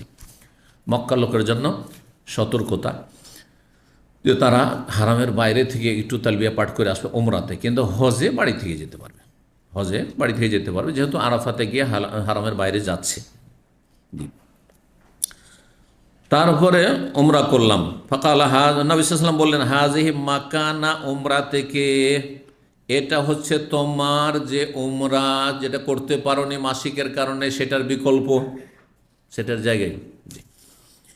ফাতাফাল্লাযিনা আহাল্লু বিল উমরা, তওয়াফ করলো ওই সব লোকেরা যারা উমরার তালবিয়া পাঠ করেছিল, মানে যারা হজে তামাত্তু করেছিল, তারা তওয়াফ করলো। সুম্মা হাল্লু, তারপরে তারা হালাল হয়ে গেল, পূর্ণ হালাল হয়ে থাকলো 8 তারিখ পর্যন্ত। 8 তারিখে ইহরাম বেঁধে চলে গেল মেনা। সুম্মা তাওয়াফু তাওয়াফান আখার, তারপর আর একটি তওয়াফ করলো বাদান রাজাও মিন মেনা, মেনা থেকে ফিরে আসার পরে, মেনা থেকে ফিরে আসার পরে আর একটি তওয়াফ করলো। কারা? হজে তামাত্তু করে, কারণ উমরা আলাদা আর হজ আলাদা। ওয়াম্মাল্লাযিনা জামাউ বাইনাল হজ্জ ওয়াল উমরা, পক্ষান্তরে যারা হজ উমরা জমা করেছিল, একত্রিত করেছিল, মানে হজ্জে কেরান করেছিল, তাফু তাওয়াফান ওয়াহিদা, তারা একটি তওয়াফ করেছে, তাহলে তাদের একটি তওয়াফ ফরজ, একটি সাই ফরজ। কিন্তু হানাফি মযহাবে আর একটি হাদিস রয়েছে, জয়ীফ হাদিস, যে 2 তওয়াফ করতে হবে, 2 সাই করতে হবে। তারা আমল করে এই সহিহ হাদিসের উপর তাদের আমল নেই। জি। 1639 নম্বর হাদিস, ইবনে ওমর রাদিয়াল্লাহু তাআলা আনহু হতে বর্ণিত, তিনি বলেছেন, দাখালা ইবনুহু আব্দুল্লাহ ইবনে আব্দুল্লাহ, তার ছেলে আব্দুল্লাহ ইবনে আব্দুল্লাহ, মানে আব্দুল্লাহ বিন ওমরের ছেলের নামও আব্দুল্লাহ ছিল। তাহলে বাপ বেটার নাম আরবদের মধ্যে তখন কি হইতো? একই হইতো, কোনো আইবের কথা ছিল না। কিন্তু আমাদের দেশে গোটা বংশে তো চলবেই না, আর গ্রামে থাকলেও চলবে না, ঠিক না? কাউকে চেনে, বন্ধু বান্ধবের অমুকার ছেলে মেয়ের নাম এই আছে, তাও চলবে না। আর এখন তো আরও অন্য রকমের একটা পরিবর্তন এসছে। যদি দেখে যে বাঙালি সমাজে এই নামটা কোথাও আছে, সে না, এরকম নাম চলবে না। হ্যাঁ, বাহির থেকে কোথাও ধার করে নিয়ে আসতে হবে, গোটা দেশে যেন এরকম নাম না থাকে। টেন্ডেন্সি, সে নামের অর্থ হোক আর ঘোড়ার ডিম হোক, অর্থ দরকার নেই, ওকে বাস নতুন লাগছে। এটা হচ্ছে বাঙালি টেন্ডেন্সি এখন। না, মোটেই না। আলহামদুলিল্লাহ, যেন আমি সব পুরাতন নাম রেখেছি, 1400 বছর আগের নাম সব রেখেছি, আলহামদুলিল্লাহ।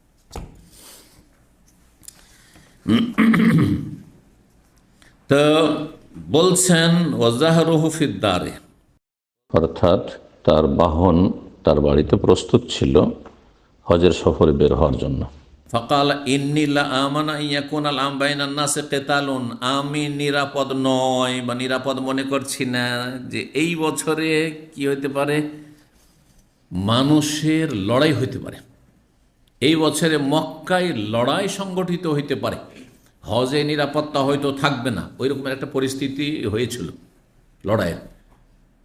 তাহলে বড় একটা ইতিহাসের দিকে এখানে সংক্ষেপে ইঙ্গিত করা হয়েছে। আবদুল্লাহ বিন জুবাইর রাদিয়াল্লাহু তাআলা আনহু বাবাটা যেহেতু সাহাবী, আবু বকর সিদ্দিক রাদিয়াল্লাহু তাআলা আনহুর বড় মেয়ের ছেলে আবদুল্লাহ বিন জুবাইর, জি, তিনি মক্কায় খলিফা হয়েছেন কয়েক বছরের জন্য। আব্দুল মালিক বিন মারওয়ানের যুগে, ওমাইয়া বংশের যুগে, ওমাইয়াদের জুলম অত্যাচার আর শোষণ আর স্বজন প্রীতি আর লুটপাটের কারণে তিনি বলছেন না, এদের আনুগত্য করব না। আর অনেক মক্কা মদিনার লোকেরা কেউ মানতেও চাইছিল না, আর তাদের রাজধানী কোথায়, শাম দেশে, দামেস্কে, তো তাদেরকে মানতেও চাইছিল না। তো মক্কা মদিনার হিজাজের যত সেই যুগের সাহাবায়ে কেরাম তাবেঈন, তাদের মত হচ্ছে যে অন্য কেউ খলিফা হোক, অন্য কেউ খলিফা হোক, এই জালিম খলিফা চাই না, এই বংশের খলিফা চাই না, ইয়াজিদের বংশের বা এই বংশে এইসব বংশের খলিফা চাই না। তো এরকম ব্যাপারটা ছিল। তো মক্কা মদিনার লোকেরা শুরু থেকে আনুগত্য করেনি এর ওমাইয়া বংশের, এরা আবদুল্লাহ বিন জুবাইরের সাথে বায়াত করে নিয়ে খলিফা হয়ে যান। কিন্তু শক্তিশালী হচ্ছে এই ওমাইয়া বংশের রাজত্ব। তখন আব্দুল মালিক বিন মারওয়ান দেখলো যে ইবনে জুবাইরকে রাজি করতে পারলাম না আমার বায়াতের জন্য, আমার আনুগত্যের জন্য, সে আলাদা রাষ্ট্র কায়েম করে ফেললো, মক্কা মদিনা থেকে আমাদেরকে বেদখল করে ফেললো, মক্কা মদিনা আমাদের আওতাভুক্ত হইল না। তখন সে চয়ন করলো নেতা হিসাবে কুখ্যাত জালেম খনি হাজ্জাজ বিন ইউসুফকে, বাসরার গভর্নর। বাসরার গভর্নর কত যে খনি ছিল, যদি দেখতো যে সামান্য এরা আমাকে পছন্দ করে না, আর সে এত বাকপটু ছিল, হ্যাঁ, বক্তা, ভালো বক্তা ছিল, বাগ্মী বক্তা ছিল, তার 2 লাইনের বক্তব্য আছে। সে জুমার খুতবায় বলছে ইন্নী লা আরা রউসান কাদ আইনাআত, আমি কিছু মাথাকে দেখছি এগুলো পেকে গেছে। মাথাগুলো খেয়েছে, পেকে গেছে, মানে কিছু মানুষের মাথা পেকে গেছে। আইনাআত, গাছের ফল যেমন পেকে গেল, গাছের ফল পাকলে কি করতে হয়, পাড়তে হয়। হ্যাঁ, বুঝতে পারছেন তাহলে।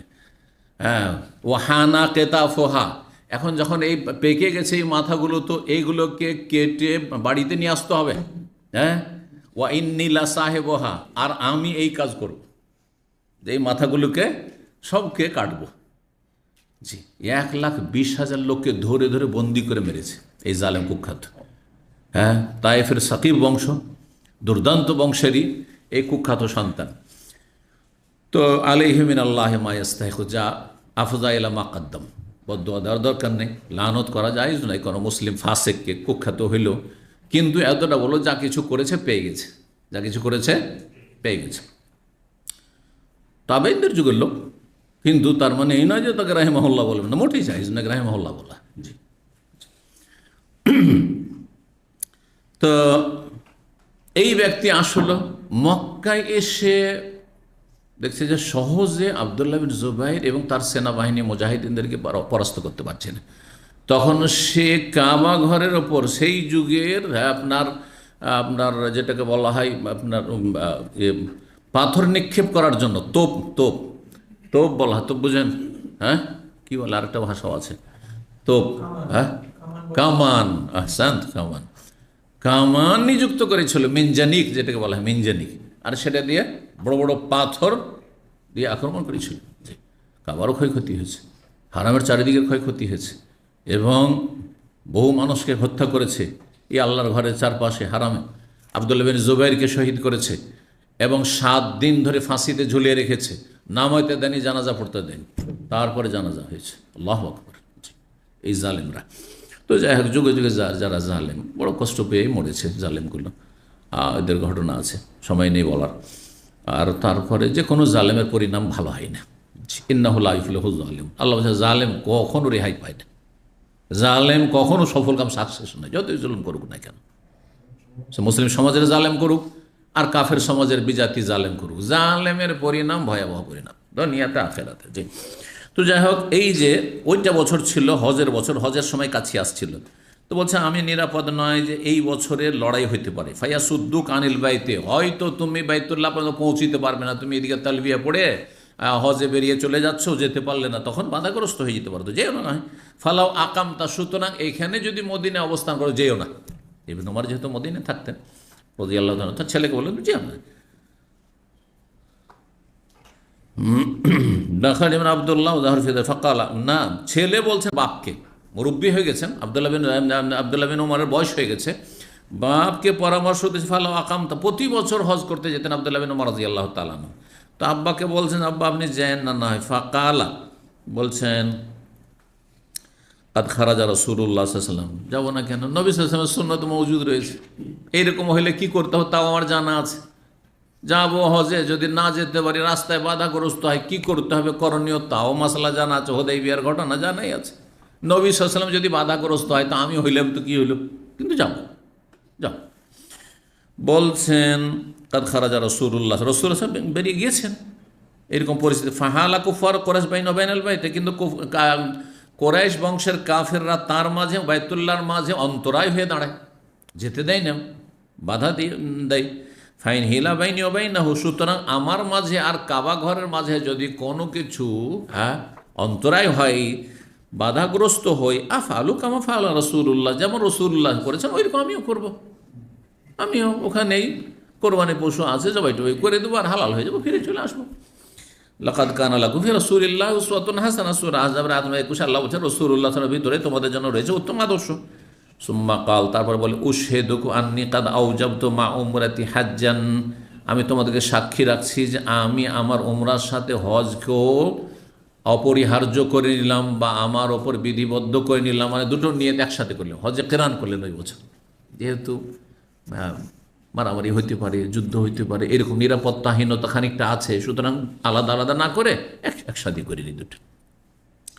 কাল বলছেন সুম্মা কাদিমা, তারপরে আসলেন, ফাতাফ আল্লাহুমা তাওয়াফান ওয়াহিদা, আব্দুল্লাহ বিন ওমরও একটি তওয়াফ করেছেন, একটি তওয়াফ করেছেন। কিসের একটি তওয়াফ? 10 তারিখের ফরজ তওয়াফ, আর প্রথমটি সুন্নাত, ও সেটি ওয়াজিব নয়, সেটা এতে গণ্য নয়। আর এখানে তওয়াফ মানে এর আগে আলোচনা বলেছি যে সাফা মারওয়ার সাই, একটি সাই যথেষ্ট। যদি কেউ হজ্জে কেরান করে 2 বার সাই করার প্রয়োজন নেই।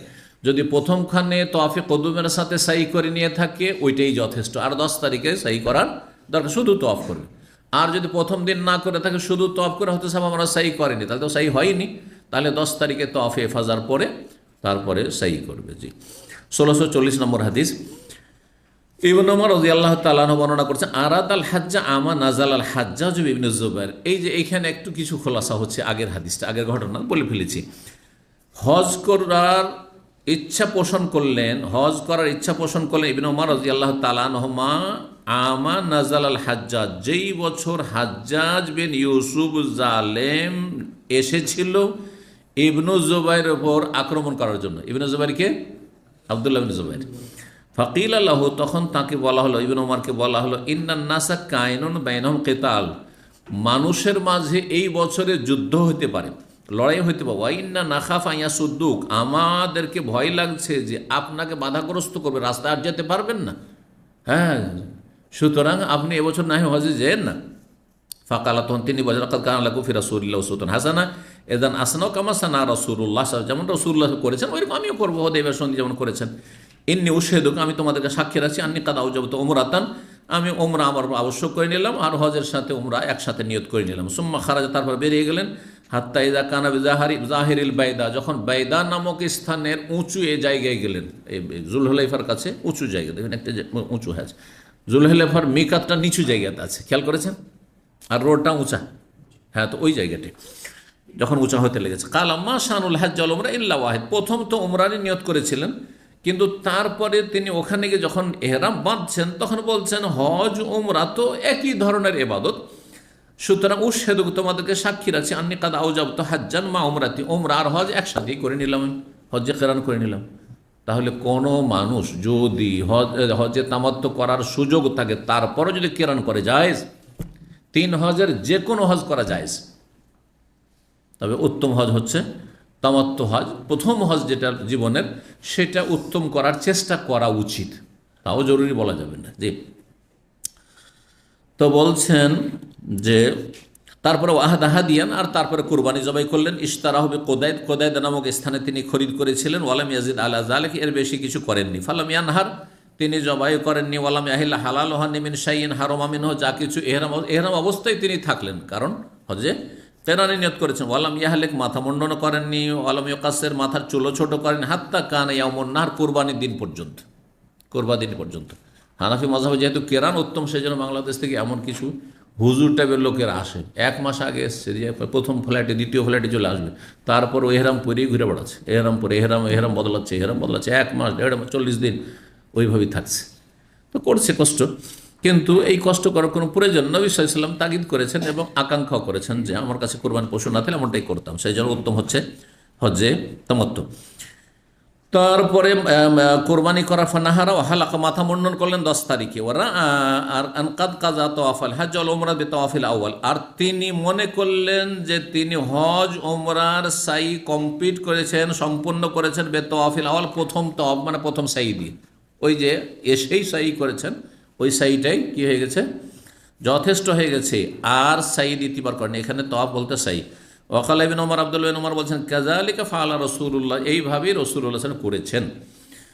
78 নম্বর অধ্যায় বাবুত তাওয়াফি আলা উযু, এই অধ্যায় হচ্ছে উযু অবস্থায় তওয়াফ করা, উযু অবস্থায় বিনা উযুতে তওয়াফ না করা।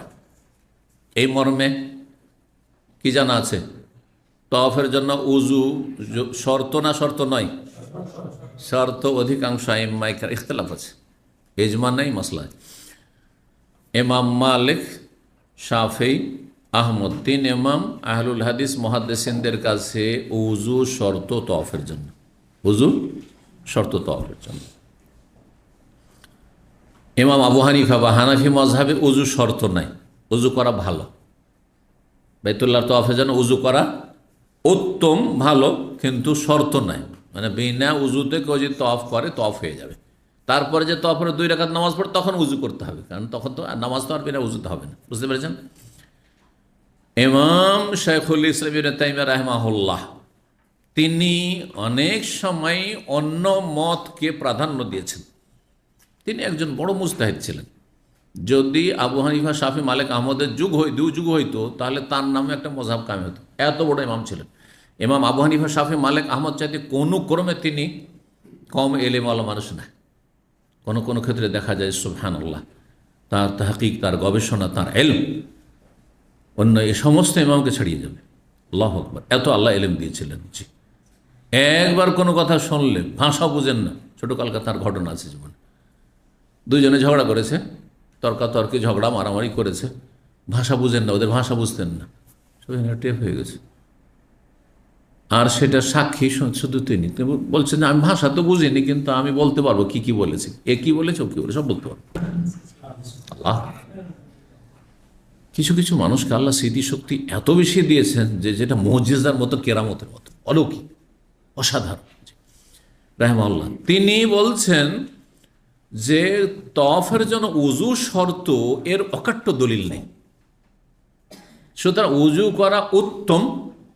বিনা উযুতে আমরা তওয়াফ করবো না, ঠিক আছে, কিন্তু কেউ যদি করে নেই তো হয়ে যাবে। মানে আবু হানিফা রাহিমাহুল্লাহর মাযহাবকে তিনি দেখেন এই মাসলায় প্রাধান্য দিয়েছেন। অনেকে ভুল ধারণা রাখে এবং মিথ্যা অপবাদ দেয় যে আমরা নাকি মযহাবের শত্রু, আর আবু হানিফাকে আমরা ঘৃণা করি। দেখেন আবু হানিফা রাহিমাহুল্লাহর মযহাবকে ইমাম ইবনে তাইমিয়া রাহিমাহুল্লাহ, ইবনে তাইমিয়াকে এই জনপুরি খবিস কাফের বলে। তারপরে এইরকম বেশ কিছু খবিসগুলো আছে ইবনে তাইমিয়া, তারপরে আহলে হাদিসকে তাইমি বলে। ইমাম আবু হানিফা রাহিমাহুল্লাহর মাসলাককে এই মাসলায় যেহেতু তিনি শক্তিশালী পেয়েছেন দলিলের দিক দিয়ে বলছেন যে এটাই ঠিক।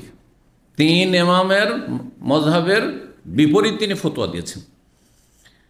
এখন এত বড় ইমাম হানাফি মযহাবের দিকে গেল আর তিন ইমাম এই দিকে, কোনটাকে প্রাধান্য দেবেন?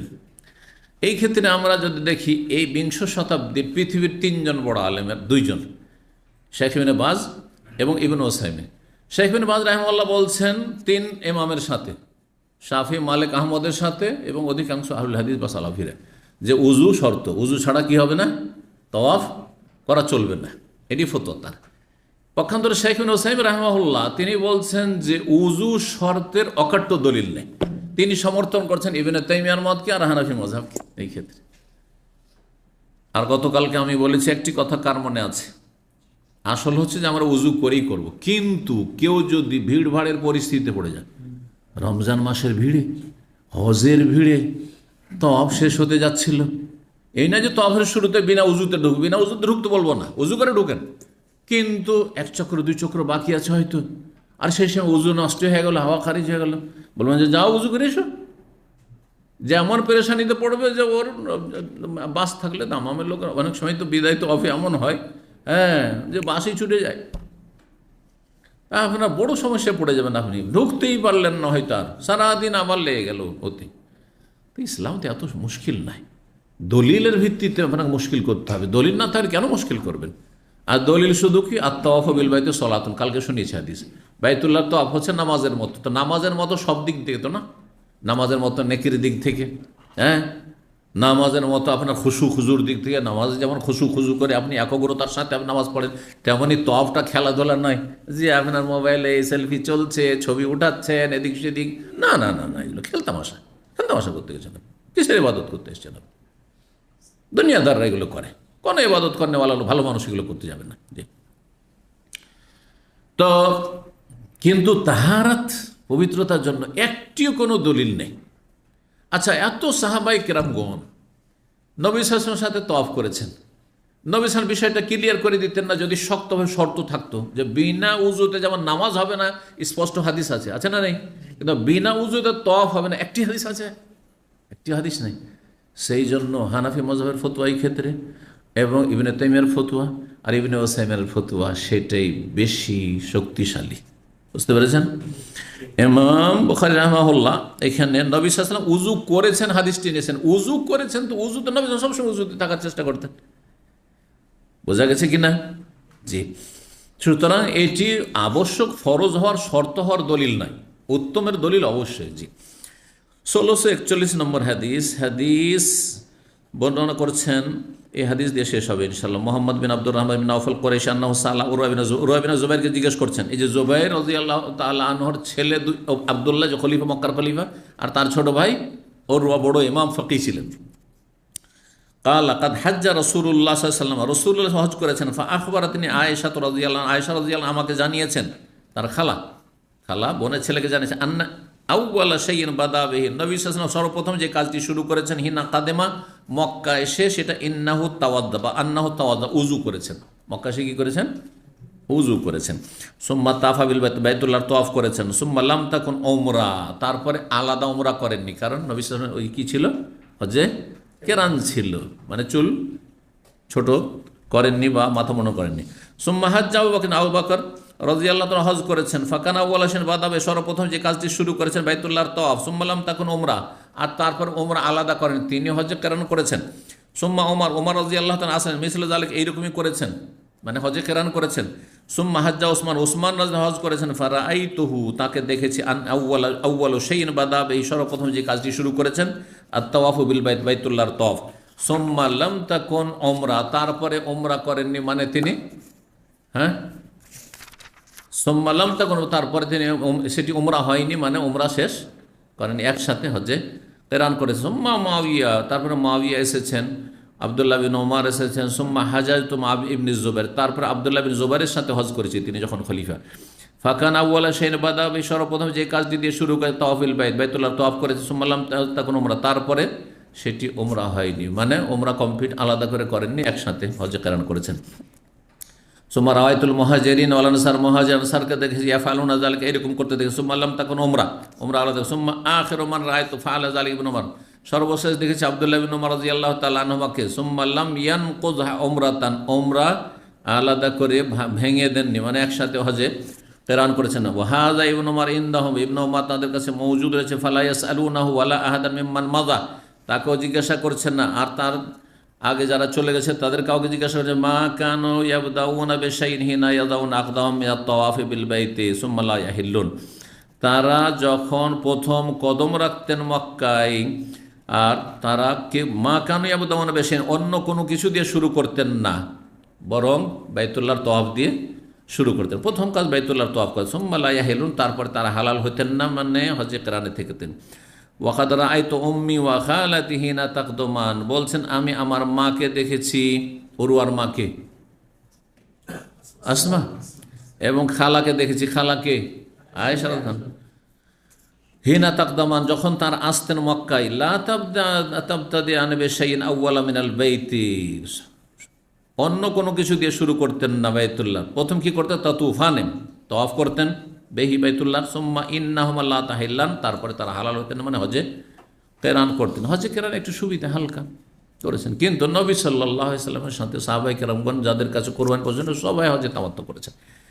ওয়াকাদ আখবারাতনি উম্মি, আর আমার মা আমাকে জানিয়েছেন, আন্নাহা আহাল্লাত হিয়া ওয়া উখতুহা, তিনি ইহরাম করে বেঁধেছেন এবং তার বোন, ও জুবাইর ও ফুলান অমুক অমুক আত্মীয় স্বজন উমরার, তার মানে তারা হজ্জে তামাত্তু করেছেন। ফাল্লাম মাসাহ রুকন হাল্লু, তারপরে তারা যখন রুকনে ইয়ামানি ছুঁয়েছেন, বা রুকনে ইয়ামানি ছোঁয়া, তার সাথে এটা হচ্ছে রুকনে হাজার আসওয়াদ, হাজরে আসওয়াদ যখন ছুঁয়েছেন বা চুমা দিয়েছেন, হাল্লু, তারপরে হালাল হয়েছেন। এই হাদিসের আগে এসছে, আর বলেছি যে খুব সংক্ষেপে আছে। এখানে উদ্দেশ্য হচ্ছে যে আসল কাজ হচ্ছে বাইতুল্লাহর তওয়াফ করা, আর সপ্তম চক্করে এসে কি করেছেন? হাজরে আসওয়াদ ছুঁয়েছেন। আর তারপরে সাফা মারোয়া সাইটা তারই যেহেতু তাবে, সেই জন্য এখানে উল্লেখ করা হয়নি। সাফা মারোয়া সাই ছাড়া তো হালাল হইতে পারবেন না। সাফা মারোয়া সাই করেছেন, আর তারপরে হালাল হয়েছেন, মানে চুল কেটেছেন, তারপরে চুল কেটে হালাল হয়েছেন। এখানে আজকের আলোচনা শেষ করছি। ওয়া জাযাকুমুল্লাহু খাইরান ওয়া সাল্লাল্লাহু আলা নবিয়িনা মুহাম্মদ ওয়া আলা আলিহি ওয়া সাহবিহি আজমাইন।